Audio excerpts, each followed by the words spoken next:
भोले बाबा के चरणों में गिर पड़ी, कहने लगी, हे प्रभु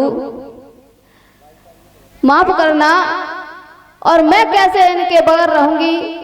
महाराज की ये दुर्दशा देखकर मुझसे रहा नहीं जाता। तो आज भोले बाबा को दया आ गई और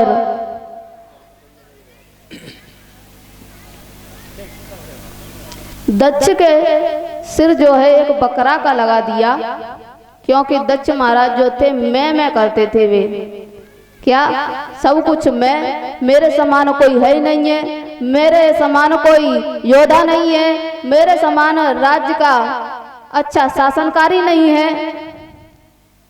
उनके अंदर क्या था, घमंड, इसलिए उनका सिर बकरे का लगा दिया, मैं करते रहो। बोलिए गोविंद भगवान की जय हो। बताया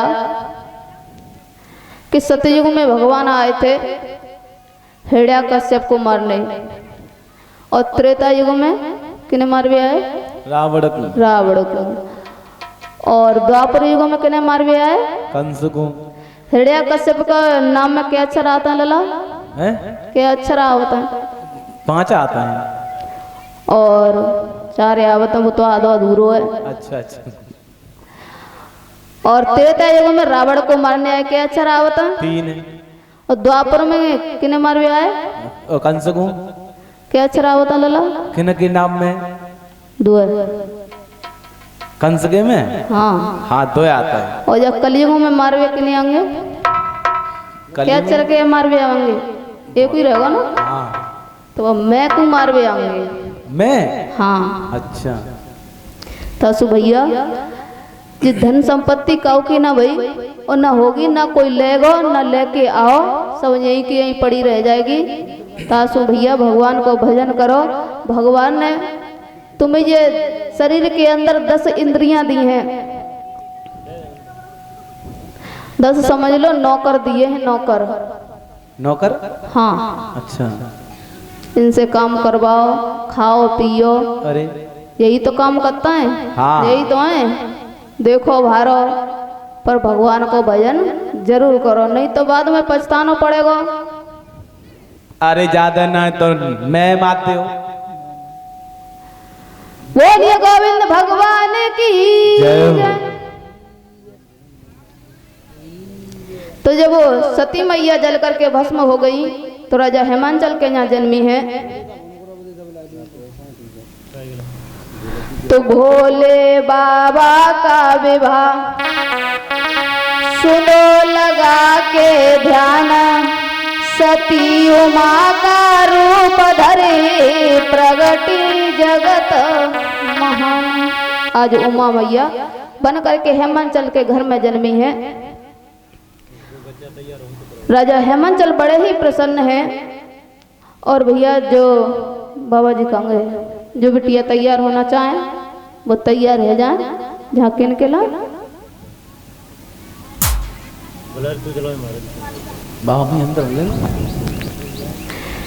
अब तो बड़े ही प्रसन्न है महाराज।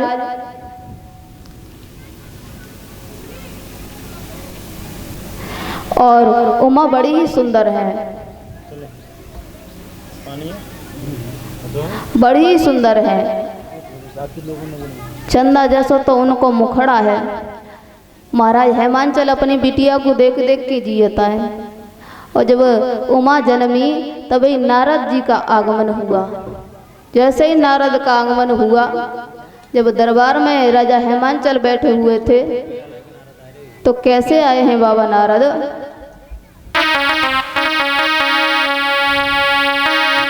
कि श्रीमान नारायण नारायण नारायण भजमन।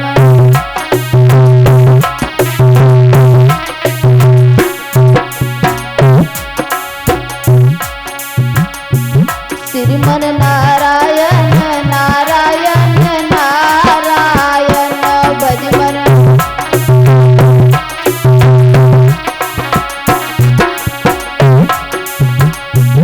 आज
बाबा बीड़ा को बजाते हुए राजा हेमांचल के दरबार में पहुँचे। तो राजा हेमांचल ने जब देखा है तो बड़ी सुंदर से आसन पर बैठा लिया। कहने लगे मुनिवर, आज मेरे बड़े ही सौभाग्य हैं जो आपका आगमन हुआ। कुशल क्षेम पूछी। कहने लगे हैं नारद बाबा कि राजा हेमांचल हम तो बहुत बढ़िया हैं, और तुम बताओ, आज तो तुम्हारे चेहरे पर बड़ा रह रह के मुस्कुराहट आ रही है, क्या बात है? कहने लगे हैं राजा हेमांचल, आज बाबा मैं बड़ा ही खुश हूँ। क्या बात है, कैसे खुश हो? कि आज मेरे घर में बड़ी ही सुंदर बिटिया ने जन्म लिया है, और देखने में तो चंदा जैसा मुखड़ा लगता है बाको, जे लगता है कब से लली कोई देखत रहे। अच्छा, तो बाबा तुम एक काम करो कि मेरी लली को नामकरण संस्कार कर दो, और जो बता दियो कि मेरी लली किन्हें ब्याही जाएंगी। आज नारद बाबा ने नामकरण संस्कार करने के लिए जब उमा को बुलाया, उमा जब आई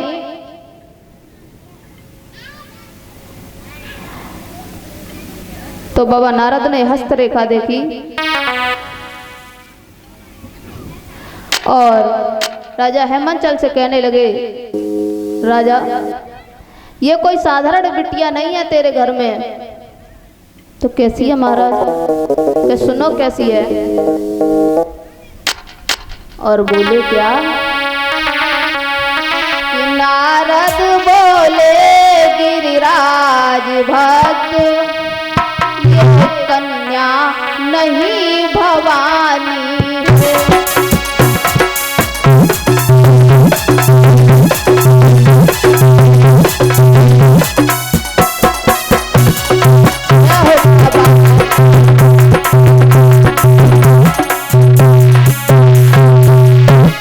बोले ही नारद बाबा। नारद बोले गिरिराज भक्त,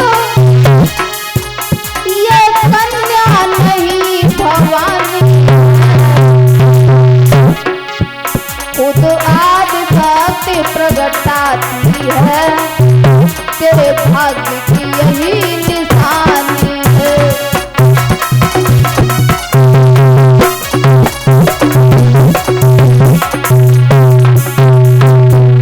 और बोले, राजन ये कोई साधारण बिटिया नहीं है, ये जगत की माता है, ये भवानी है। और बोले क्या? त्रैलोक बूझ बर पाएगी, त्रैलोक बूझ के आएगी, पर किसी योगी अब झूठ जटले को ब्याही जाएगी।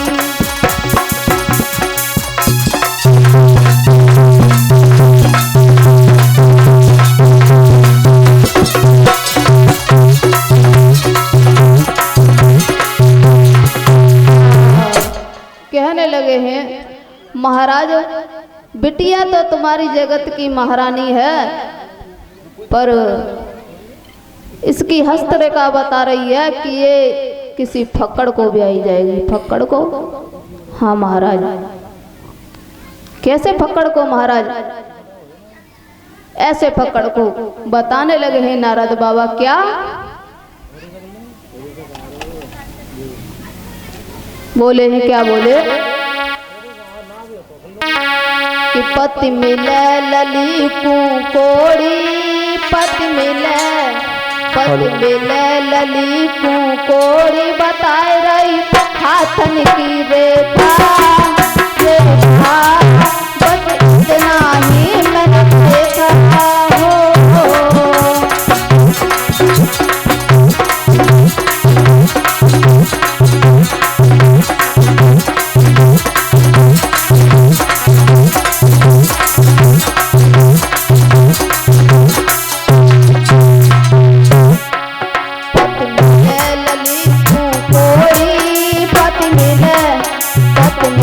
लली को कोड़ी बताए रही हाथ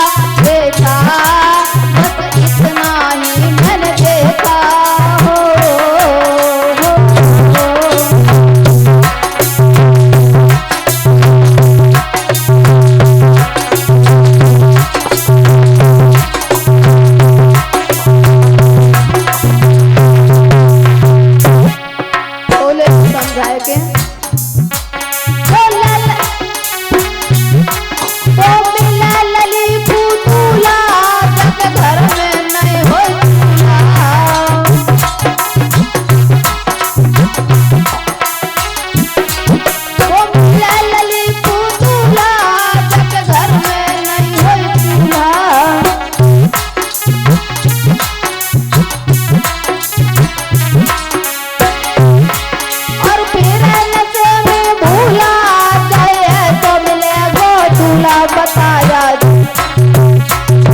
बताया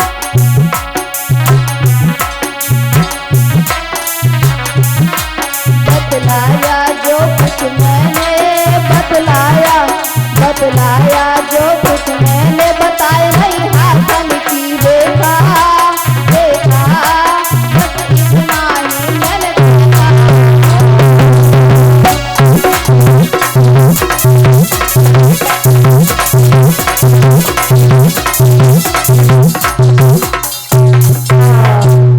कहने लगे महाराज ललित तो तुम्हारी ठीक ठाक है मगर इन्हें दूल्हा फक्कड़ ही मिलेंगे। कैसे फक्कड़ के जिनके घर में चूल्हा ना हो। अब तो भैया इतनी बात सुन के उमा की माँ जो थी मैना रोने लगी। कहने लगी है मेरी बिटिया इतनी सुंदर है इतनी मलूक है इतने जतनन ते मैं पालूंगी और जा को विवाह ऐसे दूल्हा से होगो। नहीं नहीं बाबा कछु अकल बताओ कछु उपाय ना है। कहने लगे बाबा नारद एक उपाय है। का उपाय महाराज? बोले ही समझाए कि का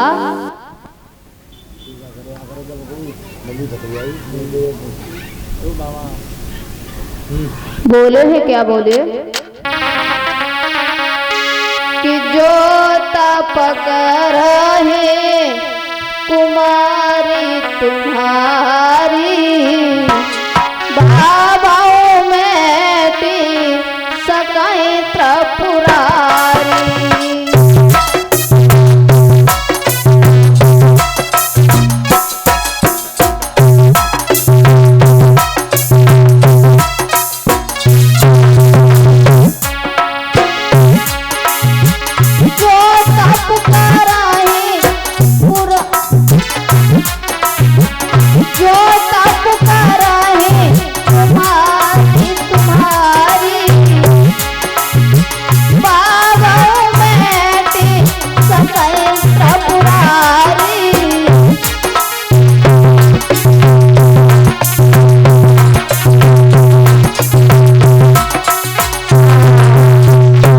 कहने लगे महाराज एक उपाय है तुम्हारी बिटिया अगर वन में जाके तप करे। किनको तप महाराज? कि भोले बाबा को।